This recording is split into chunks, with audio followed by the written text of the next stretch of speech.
وفقا للجنة الأمم المتحدة للقضاء على التمييز العنصري، فإن ما يصل إلى ملايين من الإيغور في شينجيانغ قد تم اعتقالهم وسجنهم بشكل غير قانوني. وفي الختام قالت اللجنة إنها صدمت من بعض التقارير التي تفيد بأن عددا كبيرا من الإيغور وغيرهم من الأقليات المسلمة الأخرى احتجزوا لفترة طويلة دون توجيه اتهامات أو إصدار أحكام بحقهم بحجة محاربة الإرهاب والتطرف الديني. ووفقا لآخر الأخبار تم اعتقال 16 شخصا من أقارب إلكن آمات، وهو طبيب في جامعة أنقرة، واحتجزتهم الحكومة الصينية لأنه كان يدرس في الخارج. ذكرت صحيفة إيبوك تايمز في 29 من أغسطس أن السيد لي الذي كان في رحلة عمل إلى أوروميتشي منطقة شينجيانغ ذاتية الحكم لقومية الإيغور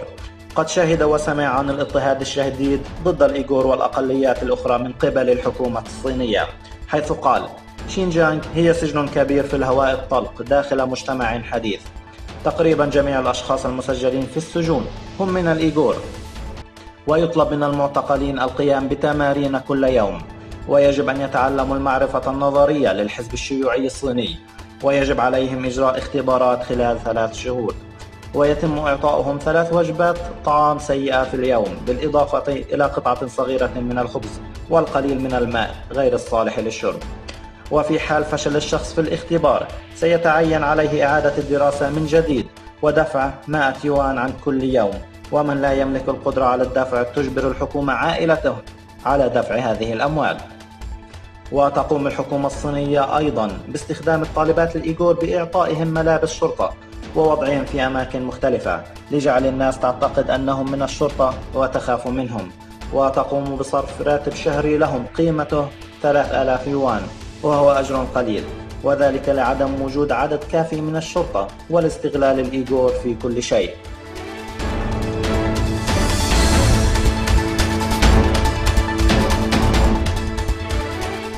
قالت منظمة صوت أمريكا في 30 من أغسطس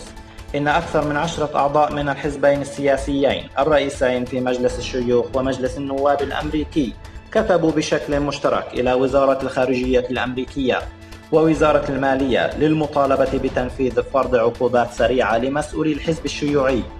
البارزين الذين انتهكوا حقوق الإنسان في شينجيانغ. والعقوبات المطلوبة هي فرض عقوبات مالية بالإضافة إلى فرض قيود على السفر، بما في ذلك على سكرتير لجنة الحزب في شينجيانغ شين كوان وكبار المسؤولين الآخرين، وعلى الشركات التي تساعد السلطات في إنشاء أنظمة المراقبة في شينجيانغ وفقا لقانون حقوق الإنسان الأمريكي.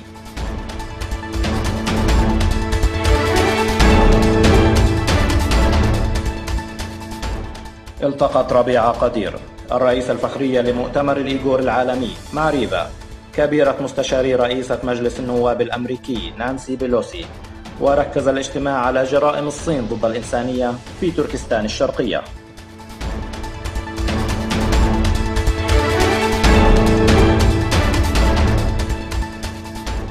ذكر موقع ديوتشي ويلي الصيني في 29 من أغسطس أن وزير الخارجية الصيني وانغ يي التقى بوزير الخارجية الياباني تارو كونو وألقيا خطابا قبل بدء المحادثات، ولكن تم رفض حضور الصحفيين اليابانيين لصحيفة سانكي شيبون، وهي صحيفة يومية يابانية محافظة غالبا ما تنشر مقالات تنتقد بها الصين. وأفادت وسائل الإعلام اليابانية الأخرى التي كانت تشارك في الحدث أن جميع الصحفيين المتواجدون قد قاطعوا الحدث. وقالت الصحيفة في بيان لها إن بكين تتدخل بشكل غير عادل في الصحافة الشرعية